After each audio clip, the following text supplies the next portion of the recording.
Ce programme est financé par les amis et partenaires du ministère de Joyce Meyer. La patience n'est pas juste la capacité d'attendre, mais c'est comment nous nous comportons alors que nous attendons. Quelqu'un a besoin de comprendre cela aujourd'hui. La patience n'est pas juste d'attendre. Si Dieu dit « attendez », vous allez attendre. Mais vous pouvez attendre comme il faut, ou vous pouvez attendre d'une façon qui vous rendra misérable.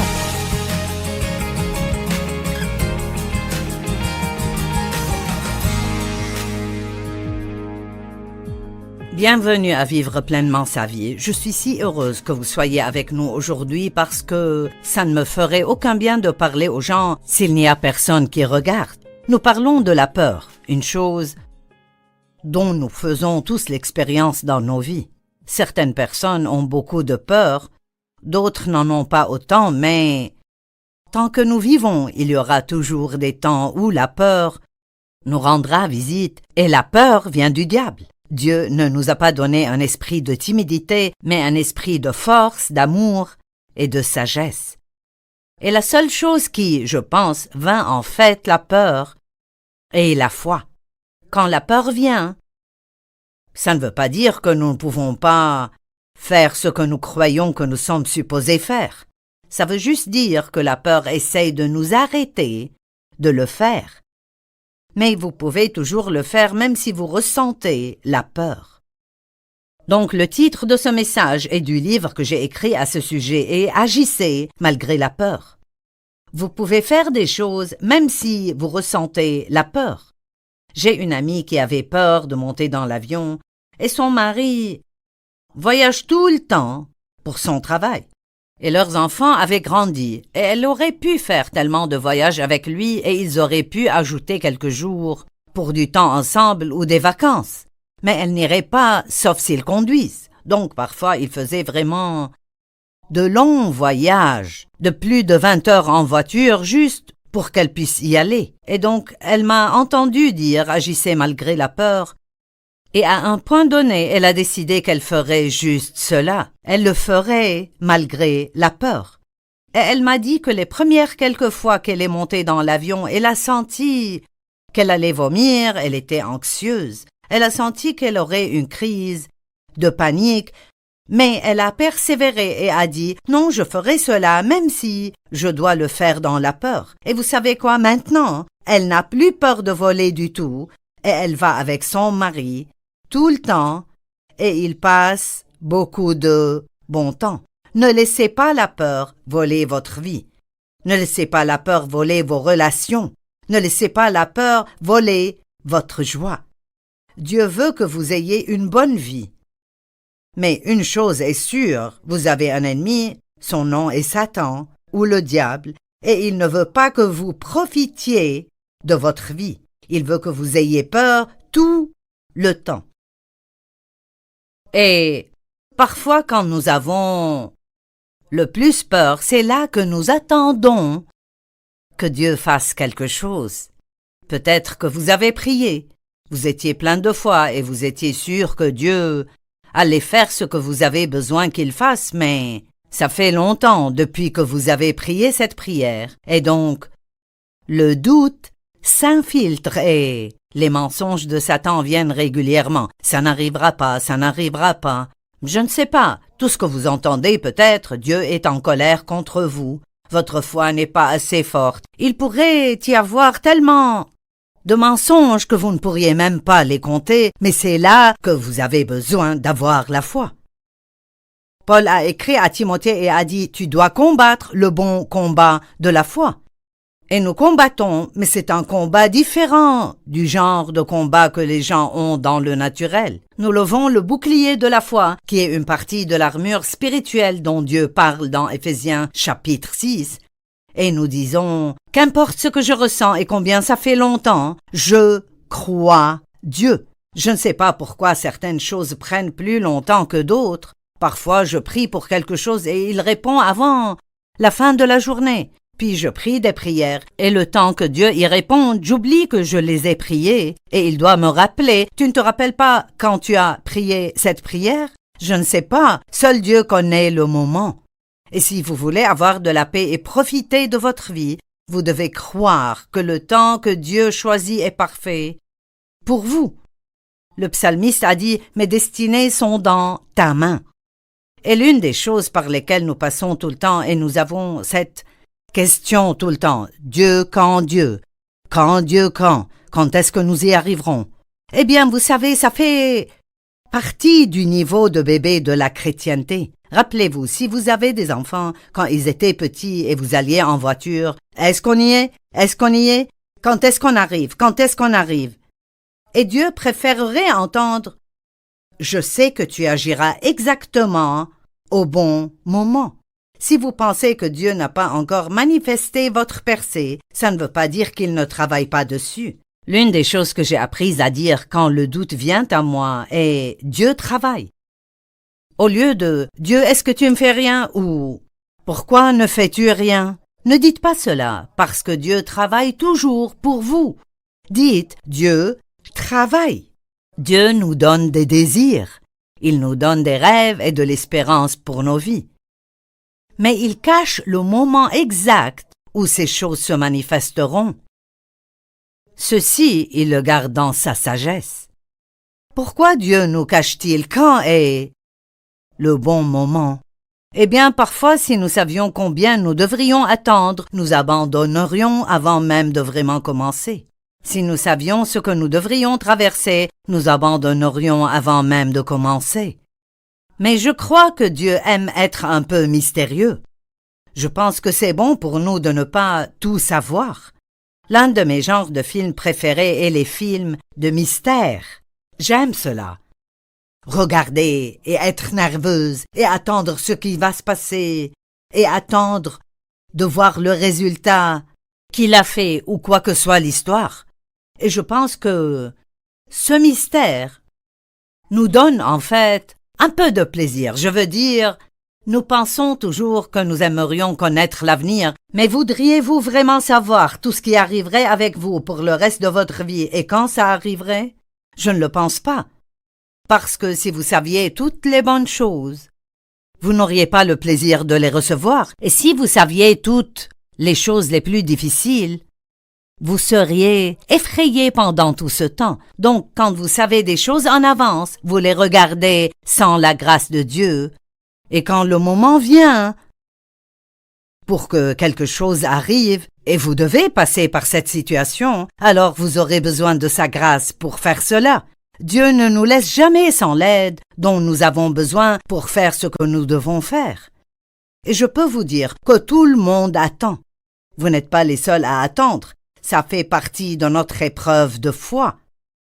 Et croyez-le ou non, vous grandissez spirituellement, spécialement si vous apprenez comment bien attendre. La patience n'est pas juste la capacité d'attendre, mais c'est comment nous nous comportons alors que nous attendons. Quelqu'un a besoin de comprendre cela aujourd'hui. La patience n'est pas juste d'attendre. Si Dieu dit « attendez », vous allez attendre, mais vous pouvez attendre comme il faut, ou vous pouvez attendre d'une façon qui vous rendra misérable. Donc l'attente n'est pas juste d'attendre que quelque chose arrive, ou la patience n'est pas cela non plus, mais une personne patiente sait comment agir alors qu'elle attend. Donc ce que nous devons faire alors que nous attendons est de dire « Dieu, j'ai confiance en toi, je crois que ton plan pour ma vie est bon et que le moment que tu choisis dans ma vie est parfait. » Moïse a attendu 40 ans avant que Dieu ne l'utilise pour amener la délivrance à son peuple. Dieu lui a parlé et il a agi avant le temps et il a essayé d'aider les gens avant que ce ne soit le bon moment. Et il a fini par être accusé de certaines choses, et il a fui, et est parti d'Égypte et a vécu dans le désert pendant 40 ans. Puis Dieu l'a appelé à faire ce qu'il lui avait mis dans le cœur de faire 40 ans avant cela. Rappelez-vous, personne ne lui a dit de fuir, mais il a fui et est allé dans le désert. Savez-vous que le mot peur ne veut pas dire frémir ou trembler ou être nerveux? Le mot peur veut dire se dérober ou s'enfuir. Donc quand Dieu dit dans sa parole « Ne craignez point, car je suis avec vous », ce qu'il dit vraiment est « La peur viendra à vous, Mais quand vous la ressentirez, ne vous enfuyez pas. Restez ferme et voyez le salut du Seigneur qu'il vous donnera. Aujourd'hui, je me demande combien d'opportunités Dieu a mis devant vous de faire de grandes choses. Et pourtant, vous aviez peur de l'inconnu. Alors vous êtes resté dans ce que vous pensez être la zone sûre. Mais ensuite, si vous regardez votre vie, vous sentez qu'elle était ennuyante, pas d'aventure, pas d'enthousiasme. Eh bien, vous savez quoi? C'est de votre propre faute parce que si vous ne marchez pas dans les choses pour lesquelles Dieu vous a appelé, vous ne ferez jamais l'expérience de la vie qu'il a pour vous. Je dis toujours, allez et découvrez. Souvent, les gens ne savent pas ce que c'est que Dieu veut qu'ils fassent. Je ne sais pas ce que Dieu veut que je fasse.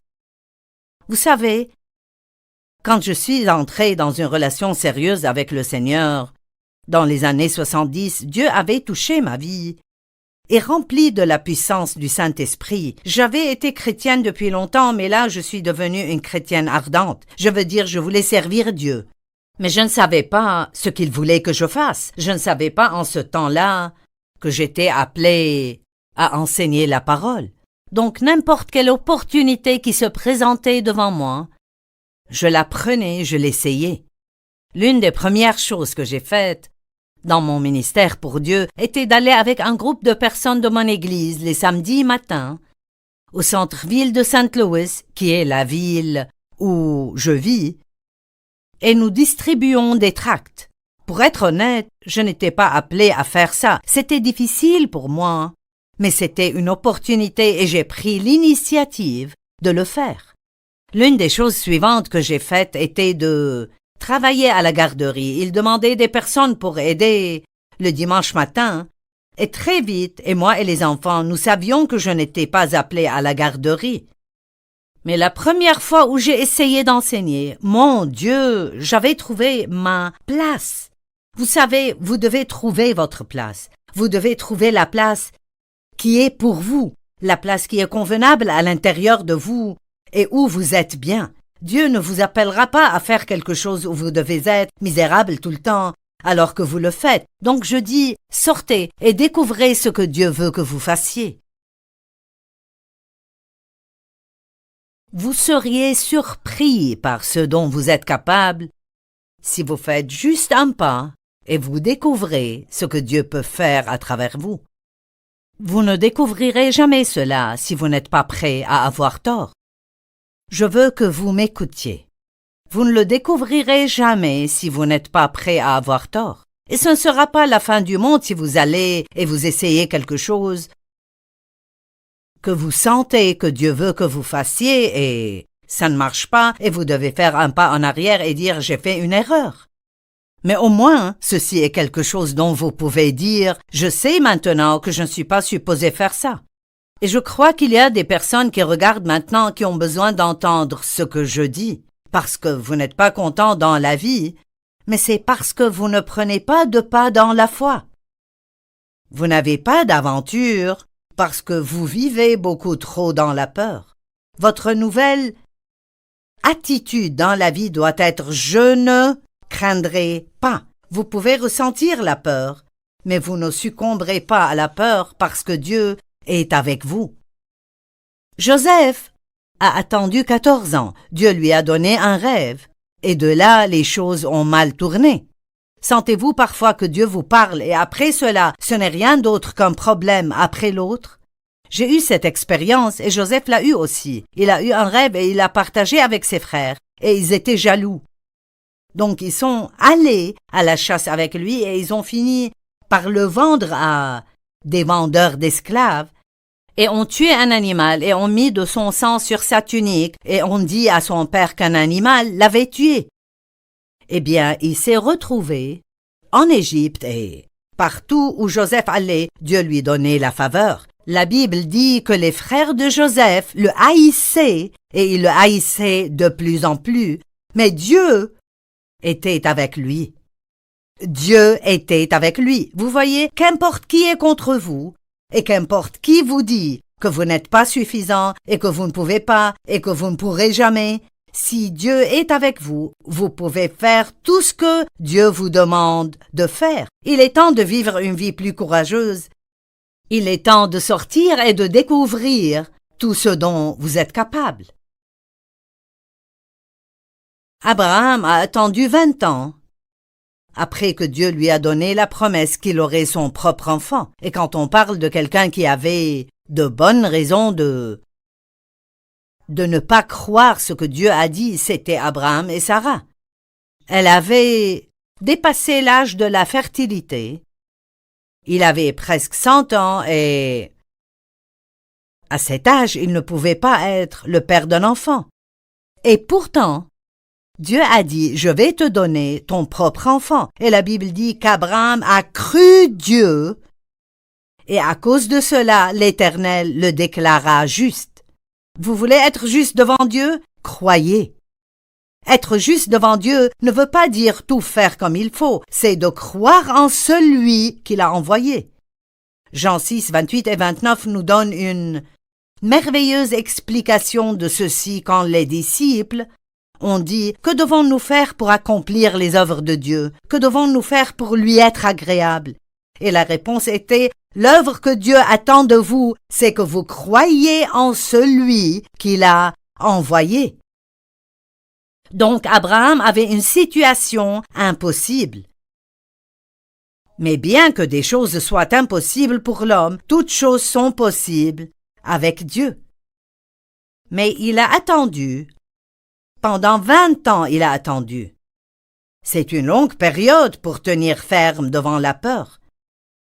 Mais il a cru en Dieu et à cause de cela, l'Éternel le déclara juste. Je répète, vous voulez être juste devant Dieu? Croyez-le. Faites-lui confiance.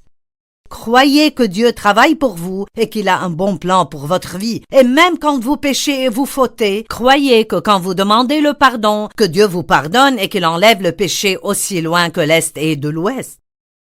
Parfois, je peux enseigner un message sur la foi et ensuite me retrouver à douter de si mon message sur la foi était bon. Donc nous devons tous prendre des décisions tout le temps de rester dans la foi. J'ai reçu un appel de Dieu de faire ce que je fais maintenant en février 1976. Et si vous voulez compter, ça fait déjà assez longtemps. 45 ans, 46 ans, quelque chose comme ça. Et j'ai commencé très modestement. Ne méprisez pas le jour de petits commencements. Pendant 5 ans, j'ai enseigné une étude biblique à la maison avec 25 personnes. 5 ans!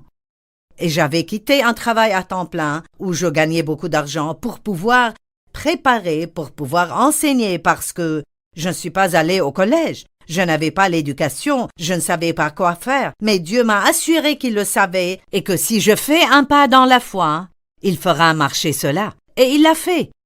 Et pendant 5 ans, les gens sont venus, puis j'ai senti que Dieu voulait que je laisse cela. Donc, j'ai arrêté. Je pense que j'ai entendu Dieu dire « Arrête cela et regarde, je fais une œuvre nouvelle. » Eh bien, j'ai pensé que sûrement la nouvelle chose serait que j'irais partout dans le monde maintenant. Mon rêve allait être accompli et j'allais enseigner à de grands nombres de personnes, dans de grandes réunions. J'allais voyager partout et faire toutes ces choses. Eh bien, la chose suivante qui est arrivée est que pendant 1 an, je n'ai absolument rien fait. C'était comme si Dieu m'avait mise à l'écart et avait dit « Voyons ce que tu crois pendant cette année. » Et je ne savais vraiment pas ce qui arrivait. Mais maintenant, quand je regarde en arrière, je vois que ce que Dieu a fait en moi était quelque chose qui devait être fait avant qu'il ne puisse me promouvoir à un autre niveau. Parce que j'avais des problèmes comme je me comparais à d'autres personnes et Dieu devait me donner la confiance d'être moi-même avant de me laisser faire le ministère qu'il avait pour moi. Il ne voulait pas que j'essaye de copier ou d'être comme quelqu'un d'autre. Il voulait que je le suive. Ensuite, j'ai travaillé à une église pendant 5 ans sous la direction de quelqu'un d'autre. Et cela n'était pas toujours facile parce que je ne pouvais pas faire tout ce que je voulais faire. Je devais être sous l'autorité. Et je dis souvent que vous devez vous soumettre à l'autorité pour apprendre l'autorité. Donc j'ai travaillé là pendant 5 ans, j'avais un bon travail, j'avais une réunion là où 500 personnes venaient chaque semaine et j'ai pu faire beaucoup de prédications quand le pasteur n'était pas là et j'avais beaucoup d'amis et c'était un bon travail. Et ensuite Dieu m'a dit de quitter et que je devais aller au nord, au sud, à l'est et à l'ouest. Le problème était que personne ne me connaissait là-bas. Et j'ai pensé, eh bien, où est-ce que j'irai? Oh mon Dieu! Quand j'ai quitté, j'étais si enthousiasmée à l'intérieur et si effrayée à l'extérieur. Avez-vous jamais ressenti cela? Vous devez suivre ce qui est à l'intérieur. C'est pourquoi Dieu vous donne la paix à l'intérieur et ce que vous savez être bon à l'intérieur et ce que vous voulez faire, pas la chose que votre chair vous dit de faire. Et oui, j'avais très peur. Ça a pris longtemps avant que nous ne commencions à avoir des engagements de prédication, et puis quelques stations radio, et puis nous voyagions en voiture parce que nous n'avions pas assez pour payer l'avion. Et je ne vous dirai pas toute l'histoire, mais c'était une longue aventure, et c'était une aventure dans la foi. Et aujourd'hui, parfois, j'aimerais passer du temps avec des personnes et leur dire l'histoire entière parce que les gens pensent, vous savez, ils devraient avoir de l'argent et avoir ceci et avoir cela, et je pense juste la foi.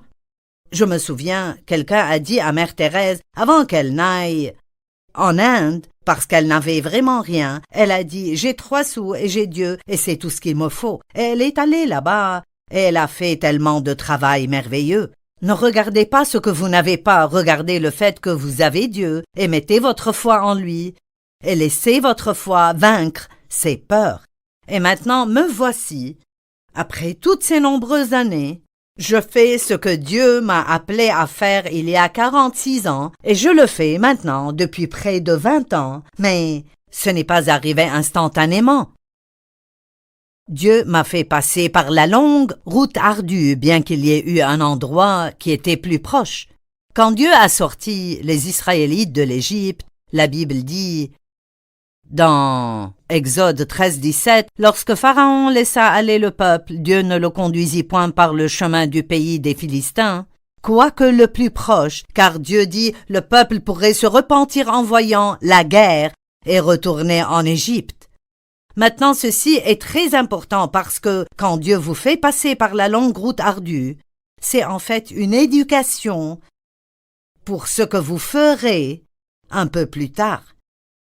Vous devez aller à l'école du Saint-Esprit avant d'être prêt à être envoyé dans ce que Dieu vous a appelé à faire. Et donc Dieu leur a dit qu'il allait les prendre à la terre promise et qu'ils devaient y entrer et la posséder. Eh bien, vous savez, ça sonne comme « Nous y entrerons et elle est à nous ». Mais j'étais si ébloui quand j'ai étudié le mot « posséder ».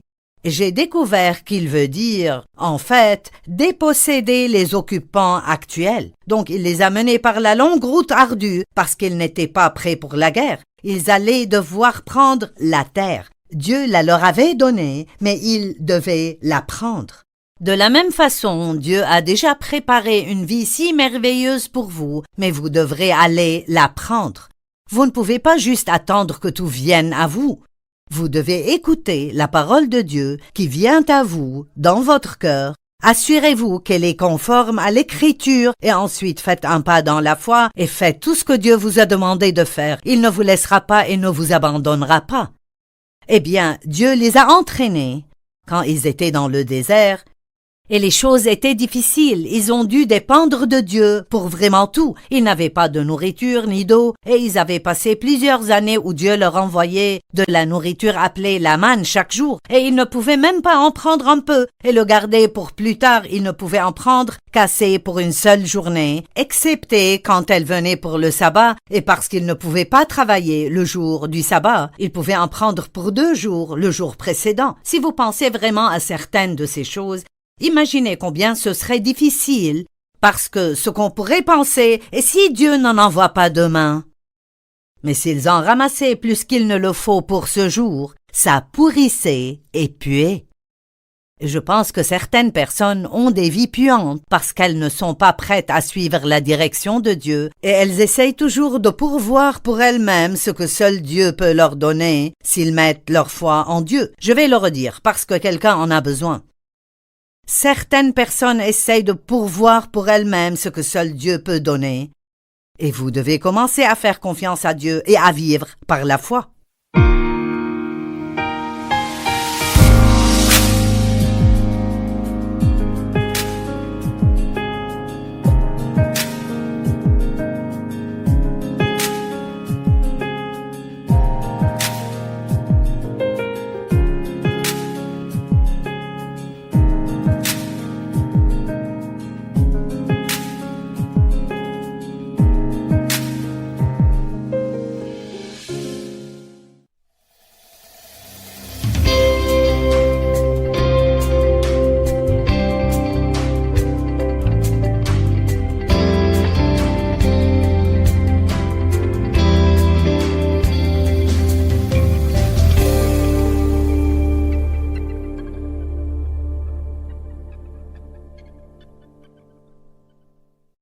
Ce programme est financé par les amis et partenaires du ministère de Joyce Meyer.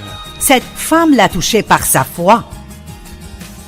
Pouvez-vous toucher Dieu par votre foi aujourd'hui et croire que quoi que soit votre problème, Dieu est assez grand pour vous aider et amener la restauration dans vos vies?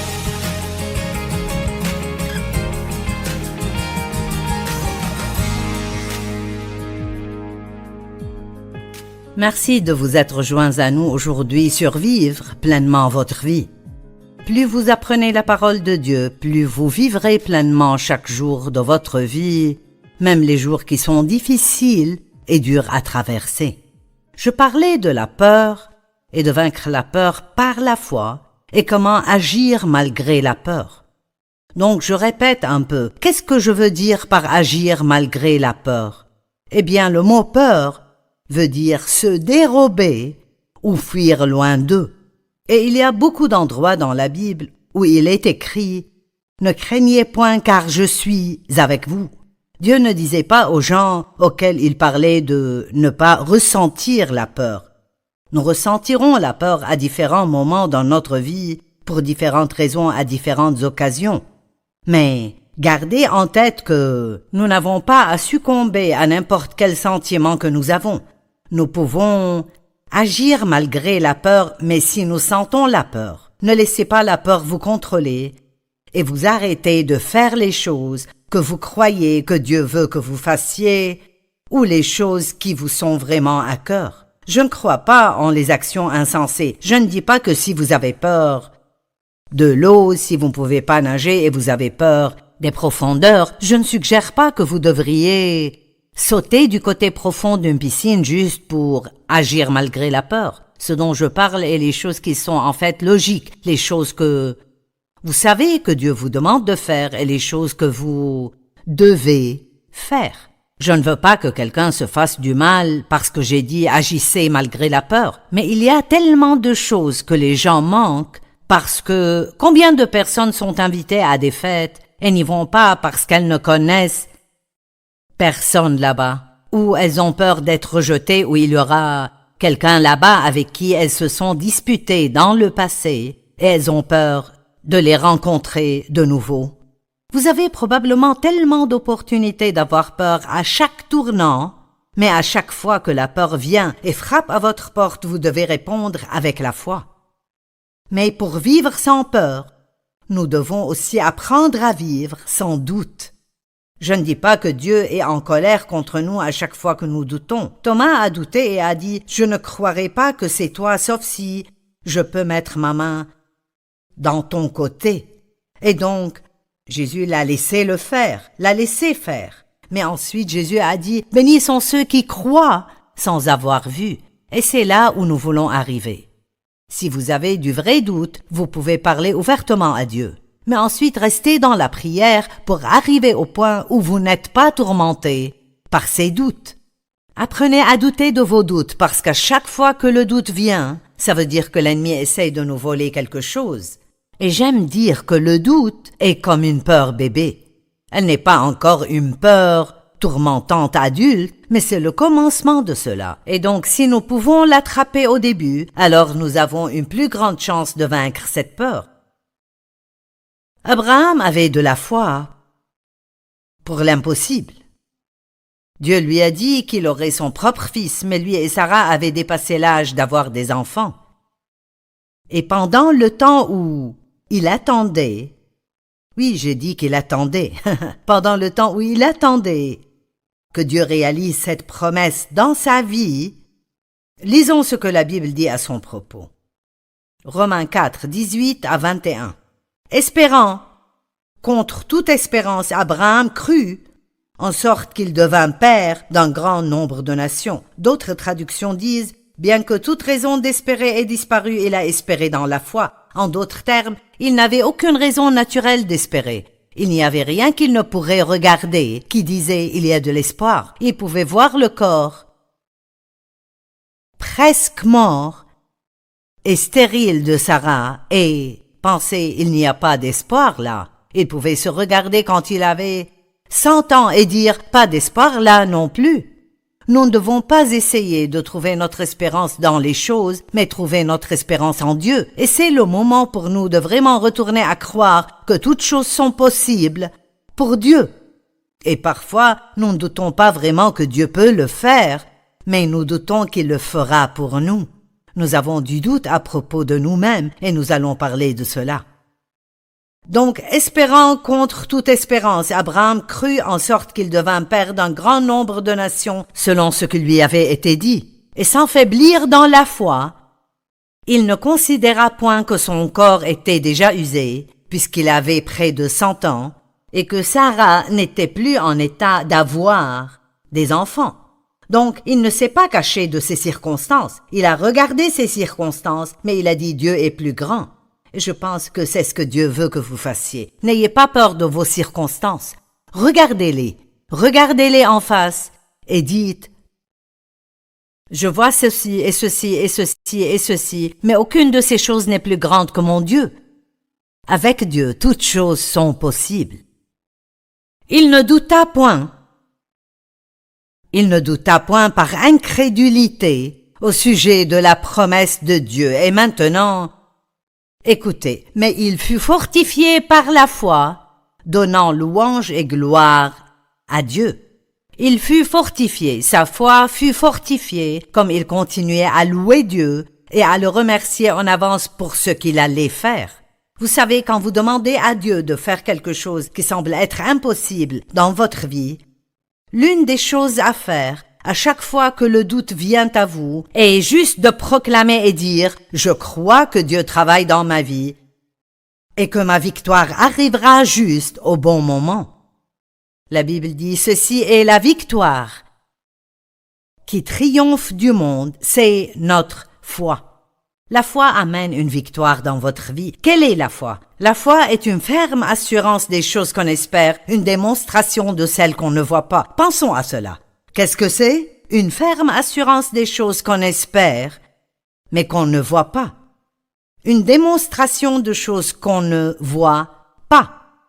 Prenons un exemple. Mon mari et moi, nous possédons une maison dans cette ville. Eh bien, vous pourriez dire, comment pourrais-je savoir cela? Je ne la vois pas. Je ne peux pas amener ma maison ici et vous dire, voyez, ceci est ma maison. Mais je pourrais amener le titre de propriété et je pourrais vous le montrer ici et vous diriez, oui, je crois que vous avez une maison. La Bible dit que la foi est le titre de propriété des choses que nous espérons que nous n'avons pas encore vues. Mais la peur est en fait de croire pour le négatif. La peur est une ferme assurance des choses qu'on n'espère pas, une démonstration de celles qu'on ne veut pas voir arriver. La foi a une puissance créative et la peur a une puissance créative aussi. Et je ne dirais pas que chaque fois que vous craignez quelque chose, vous faites que ça arrive, mais je pense que si vous restez dans la peur assez longtemps, ça pourrait en fait affecter vos circonstances. C'était Job qui a dit « Ce que je crains, c'est ce qui m'arrive ». Nous pouvons combattre avec nos paroles quand la foi vient. Voyez Abraham, il ne douta point au sujet de la promesse de Dieu, mais il fut fortifié par la foi donnant gloire à Dieu, et ayant la pleine conviction que ce qu'il promet de faire, il peut aussi l'accomplir. Et je pense que c'est là que nous devons tracer la ligne aujourd'hui. Êtes-vous complètement convaincu que Dieu vous aime et qu'il fera toujours ce qui est le meilleur pour vous? Est-ce que vous croyez que toutes choses sont possibles pour Dieu? J'ai appris à faire confiance à Dieu au point où si je demande et je ne reçois pas, alors je sais que ma prière n'était pas bonne. Ce n'est pas que Dieu n'est pas bon. Ce que j'ai demandé n'était pas le meilleur que Dieu voulait me donner. Et donc, il ne me donne pas ce que j'ai demandé parce que ce ne sera pas le meilleur pour moi. Beaucoup de fois, nous demandons des choses que nous pensons être bonnes, mais ça pourrait être quelque chose que vous n'êtes pas encore prêt à gérer, ou Dieu a quelque chose de meilleur pour vous et vous ne savez pas encore comment le demander. Je pense que Dieu a tellement de bonnes choses pour nous et nous n'avons juste pas la foi pour demander à Dieu de les accomplir. Pourquoi? Parce que nous doutons de nous-mêmes, nous doutons que Dieu ferait cela pour nous. Mais vous devez vous rappeler que vous ne surprenez pas Dieu. Il savait tout sur vous, avant même que vous ne naissiez. Chaque jour de votre vie était écrit dans son livre avant qu'il ne vous ait formé dans les entrailles de votre mère. Il connaissait chaque erreur que vous alliez faire et que vous ferez jamais. Et tant que vous croyez en lui, tant que vous marchez dans la foi et vous croyez que Jésus est mort pour vos péchés, vous admettez vos péchés, vous vous repentez d'eux, et vous voulez vivre une vie pieuse, vos péchés sont pardonnés et enlevés aussi loin que l'Est et de l'Ouest. Dieu n'est pas en colère contre vous et il veut vous aider. Dans l'épître de Jacques, il est écrit que si nous ne savons pas quoi faire, nous pouvons aller à Dieu qui donne la sagesse et il nous aidera sans reproche ni réprimande. Cela veut dire que je pourrais avoir fait des choses insensées et m'avoir fait des problèmes, mais je réalise ce que j'ai fait et je vais à Dieu et je dis, je sais que j'ai ouvert la porte au problème en faisant ceci et cela, et Dieu, je te demande de me pardonner. Et j'ai besoin de ton aide, montre-moi ce que je dois faire, ou s'il n'y a rien que je puisse faire, alors fais-le pour moi. Et il ne dira pas, tu as fait ceci ou cela. Il est écrit, il donne sans reproche, ni réprimande. Les gens dans le monde pourraient trouver beaucoup de fautes en vous, mais Dieu ne vous rappelle pas vos erreurs. Il est miséricordieux envers nous. Abraham a cru malgré le manque d'espoir. Il ne s'est pas affaibli dans la foi, mais il s'est fortifié comme il louait et glorifiait Dieu. Maintenant, je veux partager une histoire avec vous dans Marc 5, où Jésus a ignoré la voix du doute et du manque de foi. Je pense que nous devons apprendre comment reconnaître quand Dieu nous parle et quand l'ennemi nous parle. Et si c'est l'ennemi, nous devrons juste dire « Je sais que tu es un menteur, donc je vais t'ignorer ». Marc 5, 22, et je veux que vous vous insériez dans cette histoire. Parfois nous lisons ces choses, mais nous n'y pensons pas vraiment. Et comme je lis cela, je voudrais que vous prétendiez que vous y êtes. Survint alors l'un des responsables de la synagogue nommé Jairus. En voyant Jésus, il se jeta à ses pieds et le supplia instamment en disant « Ma petite fille est sur le point de mourir. Viens lui en poser les mains pour qu'elle guérisse et qu'elle vive. » Imaginez l'intensité de la prière de cet homme. « Ma petite fille est presque morte, mais je crois en toi. Viendras-tu poser les mains sur elle pour qu'elle guérisse ?» Eh bien, Jésus était plein de compassion et donc il partit avec lui. Mais il y avait une grande foule qui les suivait, parce qu'il y avait des foules qui suivaient Jésus partout où il allait. Et dans cette foule, il y avait une femme qui saignait depuis 12 ans. Et elle est allée chez tous les docteurs, personne n'a pu la faire s'améliorer, et elle avait dépensé toute sa fortune. Mais elle avait entendu parler de Jésus. Et la Bible amplifiée dit, elle se disait continuellement, si j'arrive à toucher ses vêtements, je sais que je serai guérie. J'aime cela. Vous savez, si vous allez vous parler de quelque chose de positif, je crois que si j'arrive près de Jésus et je le touche, je serai guérie. Et donc, il est en chemin pour aller guérir la fille de cet homme qui est presque morte, et maintenant il s'arrête pour aider quelqu'un d'autre. Comment cela vous ferait ressentir? Pensez à si vous étiez Jairus, combien le doute et la peur auraient attaqué votre pensée à ce moment. Quand elle toucha Jésus, à l'instant même, son hémorragie s'arrêta et elle se sentit délivrée de son mal. Et Jésus eut conscience qu'une force était sortie de lui. Cette puissance de Dieu est une chose réelle. C'est une chose tangible. Vous savez quand la puissance de Dieu travaille dans votre vie. Jésus se retourna, demanda qui m'a touché. Eh bien, ses disciples ont pensé que c'était une question idiote. Tu vois la foule qui te presse de tous côtés et tu demandes qui m'a touché. Mais vous savez, cette femme l'a touché par sa foi.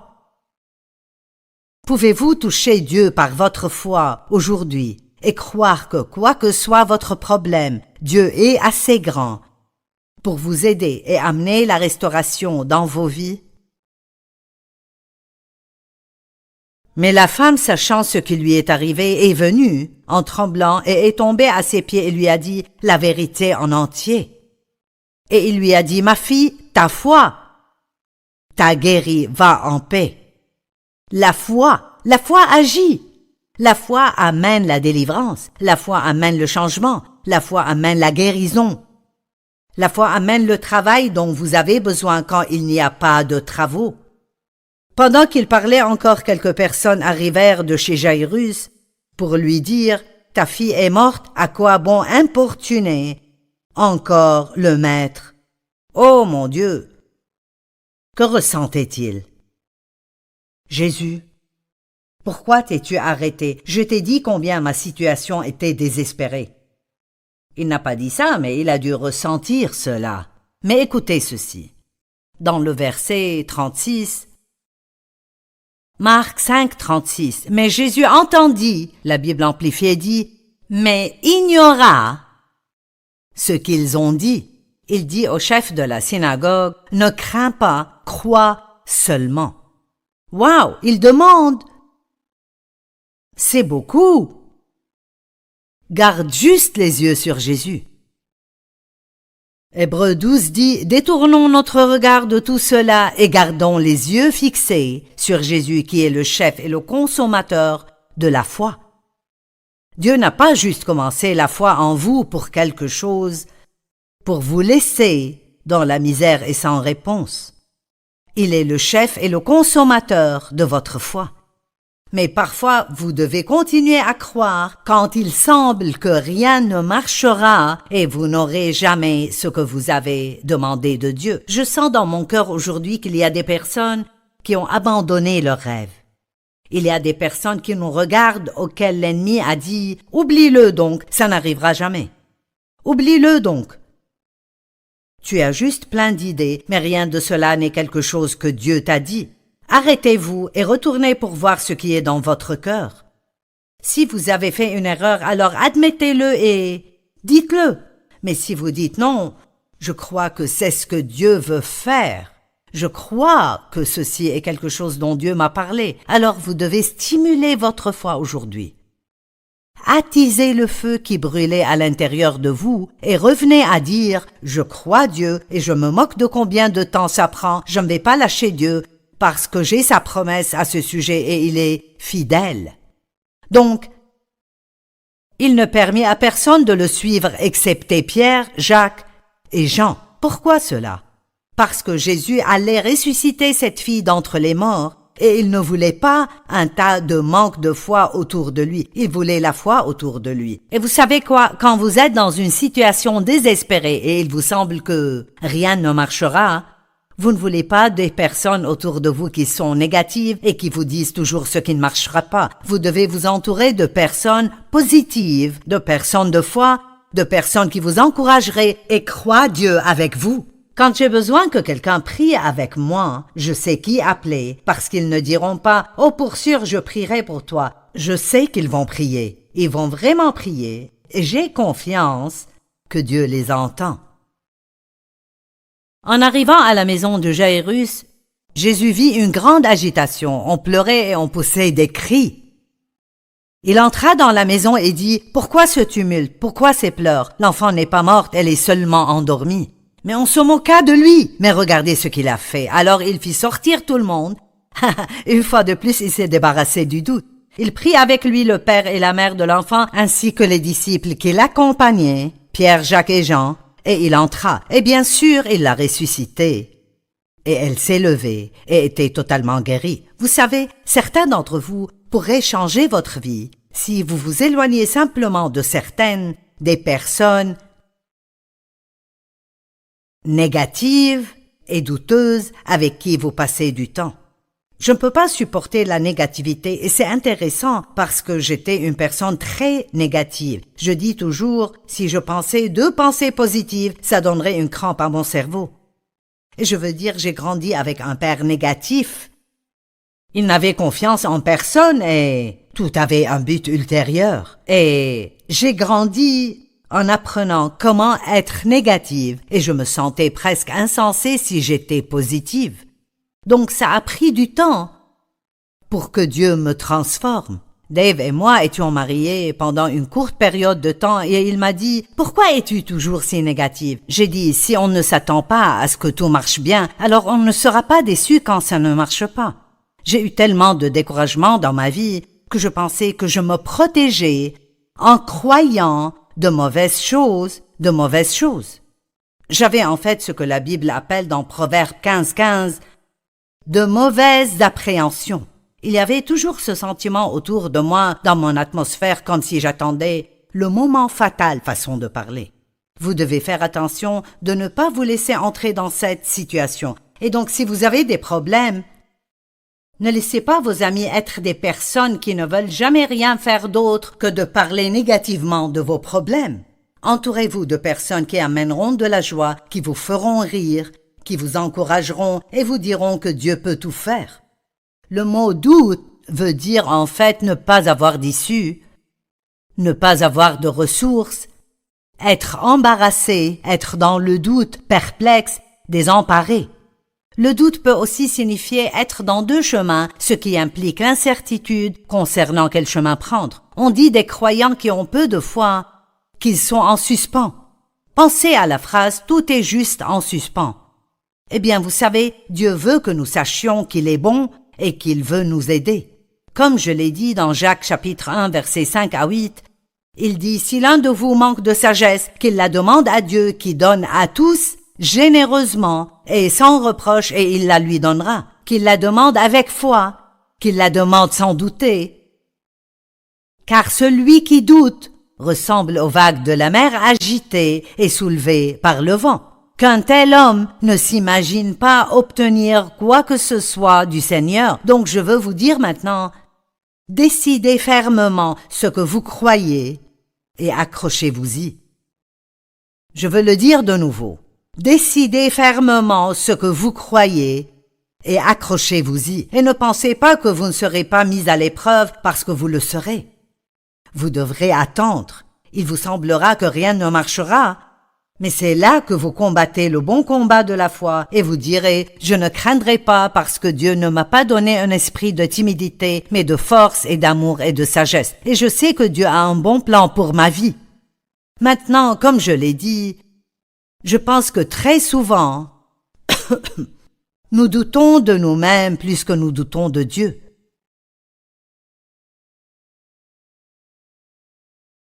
Parlons un peu de cela avant que notre temps ne s'écoule aujourd'hui.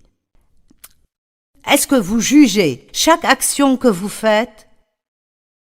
Est-ce que vous pensez « je n'aurais pas dû faire ceci ou cela, je n'aurais pas dû acheter cela, je n'aurais pas dû aller là-bas, je n'aurais pas dû manger ceci, je n'ai pas prié assez longtemps, je n'ai pas lu le bon chapitre dans la Bible, je n'ai pas confessé la parole assez. J'ai lu la Bible mais je ne l'ai pas comprise ou j'ai oublié d'embrasser mes enfants. Je parle beaucoup trop, je devrais être plus silencieux, je devrais être une meilleure mère ou un meilleur père. Je ne suis pas. Le diable veut toujours vous dire ce que vous n'êtes pas. Mais tout ce que vous n'êtes pas, Jésus remédie à cela et vous rend plus que suffisant si vous mettez votre foi en lui. Et n'allez pas sans cesse dire « Je n'aurais pas dû faire ceci. Combien de fois dans ma vie me suis-je levé tôt le matin pour passer du temps avec Dieu et je prie et j'étudie la Bible et à chaque fois que je finissais, le diable me ferait sentir que je n'ai pas prié comme il faut. Je n'ai pas prié avec la bonne posture ou dans la bonne position. Je n'ai pas prié assez longtemps. Dieu ne m'a pas entendu et je devais apprendre à arrêter de croire ces mensonges et arrêter de douter de moi-même. Ceci est peut-être l'une des choses les plus importantes que vous pourriez entendre. Arrêtez de douter de vous-même. Vous savez quoi? Dieu croit en vous. Mais ça ne vous fera aucun bien si vous ne croyez pas en vous aussi. Et je ne dis pas d'avoir une attitude orgueilleuse comme « Eh bien, je suis ceci et je suis cela ». Mais je dis « Réveillez-vous tous les jours ». Avec l'intention de faire de votre mieux pour Dieu, sachant en avance que vous n'allez pas réussir parfaitement à 100%, mais croyant que Dieu est plus que suffisant pour couvrir vos péchés et s'occuper d'eux. Dieu ne veut pas que vous viviez dans le tourment du doute de soi. Croyez que vous pouvez entendre de Dieu et que Dieu vous aime et qu'il a un bon plan pour votre vie. Croyez qu'il n'y a pas d'erreur que vous puissiez faire qui est trop grande pour que Dieu la répare et en fasse un miracle dans votre vie.